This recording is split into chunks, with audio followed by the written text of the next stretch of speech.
So, Ayak tsaka Letran, yung first game nitong NCAA Season 99 nitong Sunday. So, bukas na natin papanoorin yung ibang game. So, parang gilas pala ito sa World Cup. Dahil ginuwardyahan itong si Kurt Rayson. Nilagay na nga sa off the bench eh. So, pero pag pasok nito ni Kurt Rayson na alam nila na gagawa at magdadala ng Letran, inasawa. So, parang hindi din ito nalalayo kay Jordan Clarkson. Yeah. So, kagaya nung dinepensahan si Kurt Rayson, hindi sa depensa, nahihirapan. So, parang yung Letran is, yung nangyayari sa Letran, nangyayari din sa Gilas ng World Cup. No, kulang sa palo, di ba? And ang ganda din kasi ng nilalaro nitong Ayak eh. Dahil nakapanalo nung una, na-build yung confidence. Halos lahat ng ipasok, lahat ng player na pinaglaro, may ambag sa offense at saka sa defense. Saan ka makakita, pinapayagan nila. Walang help side eh. Parang nawawala yung help side defense ng Letran. Na dati is nandun. Kaya nga sila naging 3-time defending champion. Ito mo yung mga gwardiya ng Ayak. Pag drive yung isang player ng Ayak of the handoff, dapat may help side ka doon. Kasi pag walang help side yun, basket yung kalaban. Or dapat kung dapat kang fumaul, pa-foul ka para maramdaman yung depensa. Pero hindi naman parating foul, dapat honest yung defense. Tsaka sa endgame, lumamang na yung Letran eh. Lumamang sila. Pero dahil mga rookie nga itong kasama ni Rayson,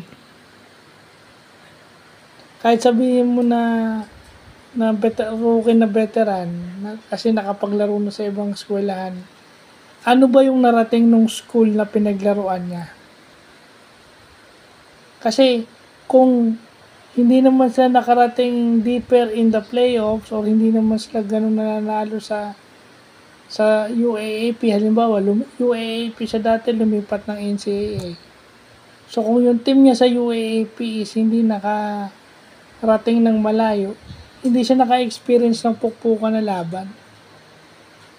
At pag kagaya sa World Cup, ito yung pinakita sa atin ng World Cup, maraming skilled na player. At yung sa sistema, doon ka tatalunin sa sistema, Ateneo nga nahirapan dahil puro ko yung kasama eh.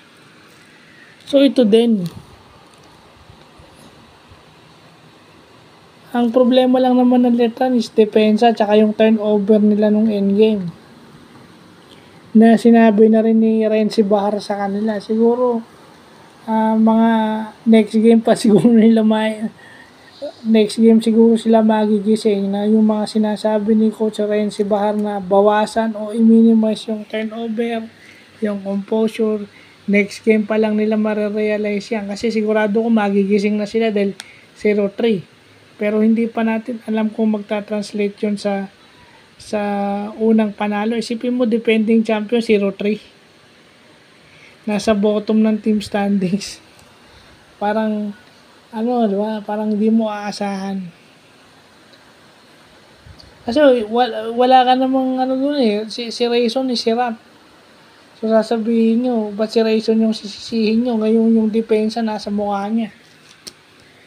Kaya nga siya may kasama para punuan kung ano yung hindi niya maibibigay, di ba? Simulan muna sa depensa siguro. Kasi pag nakadepensa sila, kagaya nung isang play, di ba, nakakuha sila ng steal, layup na agad pagka nakakuha sila ng turnover, then layup na agad yung isang player ng Letran. Dapat ganun na parati. Dumepensa muna sila kasi para maibawi naman nila si Rayson. Total, dinidepensahan nyo yung kakampi namin o yung kapitan namin. Dedepensahan din namin kayo. babawi namin yung kapitan namin. Kasi yun nga lang yung sinasabi, di ba? Kailangan maramdaman ka rin sa kabila. Hindi ka lang pwedeng shoot ng shoot. Kasi walang malas sa depensa eh. Kasi pag sa opensa ka may malas eh, kahit anong bato mo hindi pumapasok. So dumepensa ka. Wala kasing diin yung laro ng letran.